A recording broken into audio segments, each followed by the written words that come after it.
absolutely, Chairman. I see this, and I don't mind calling them out, but Captain Traoré and Burkina Faso, as they know that both, whether it's their gold reserves, that is all those proceeds are just in exchange to protect the junta regime.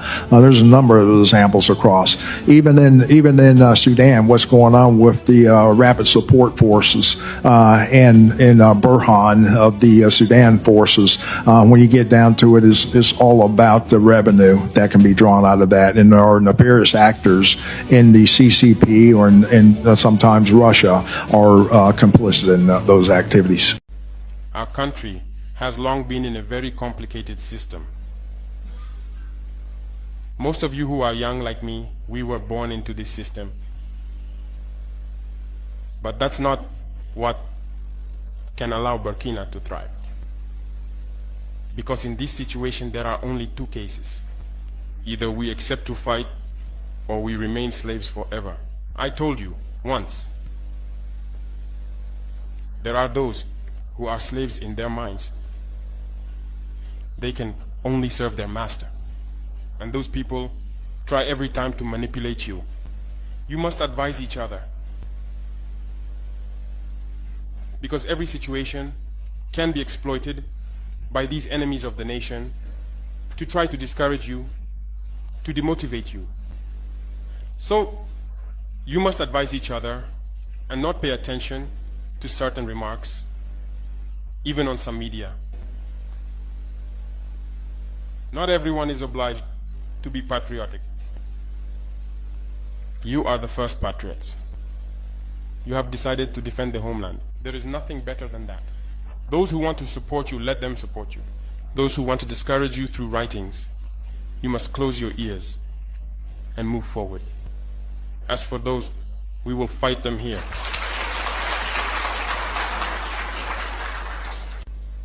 So, we must remember something. Recently, there is a so-called NGO. It's not even an NGO. Because NGO stands for non-governmental organization. They are not non-governmental because they are funded by a federal budget, by a state. This so-called NGO produces reports claiming that the FDS and the VDP commit abuses. It went in here, it came out there. It's to tarnish your morale.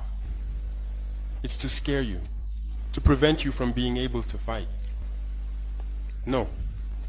Moreover, we are going to file a complaint against this NGO because people need to understand something. What is happening to us here?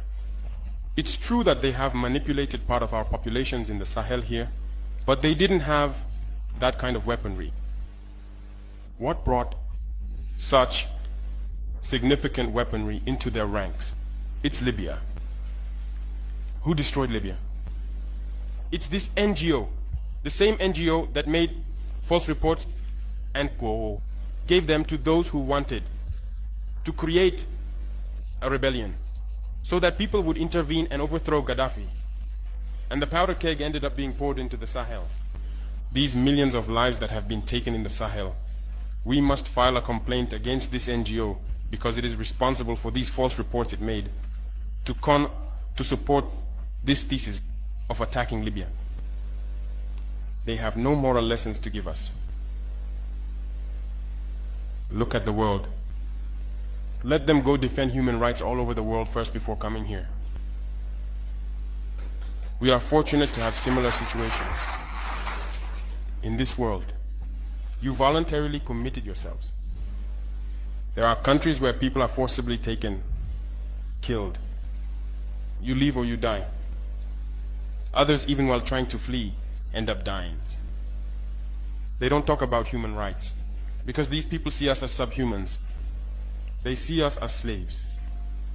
That's how it is in their minds. They have never changed their mindset, but it's up to us to show them that we are not slaves and we will never accept this state of affairs. So don't be fooled by the stories. They tell to anyone who will listen. You must stay focused on your fight. Stay focused. We know what we are doing. And even now, The VTP commander told me that there is a human rights training session underway for group leaders and their deputies. If we make efforts, we know it's for ourselves. We no longer do things to please someone else. We do it for our homeland. And you are committed to that. Defend your homeland. Do not listen to those individuals.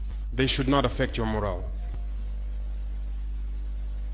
In the history of the world, there have been wars.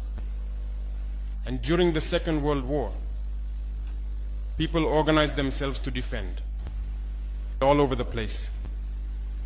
But there is a country that could not defend itself, which had to come and take our ancestors to go defend them.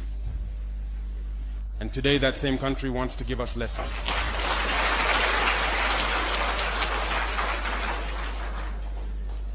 The pot calling the kettle black. No. You are the descendants of those same ancestors who went to defend others, who liberated the world from Nazism.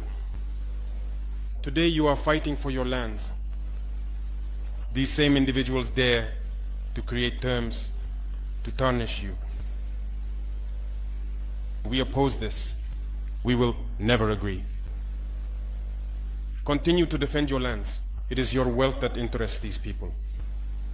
It's our gold, it's our minerals that interest them. Otherwise, why come and drive out entire villages to seize our lands? So we will fight and we will reclaim our lands, our wealth. It belongs to us. It's for us. It will benefit us and our children.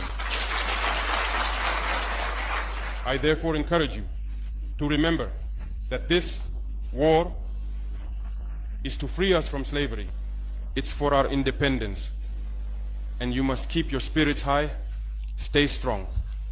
Never give into manipulators, to those individuals who no longer understand the notion of homeland, or to those people who come from outside to try to subdue us through their terms they invented and their organizations they created to enslave us. Fight. Move forward. Do everything you can. Draw, as I said, from your cultural resources, from what you have been shaped by since the village. Draw from it and wage this war. Stay focused and stay strong.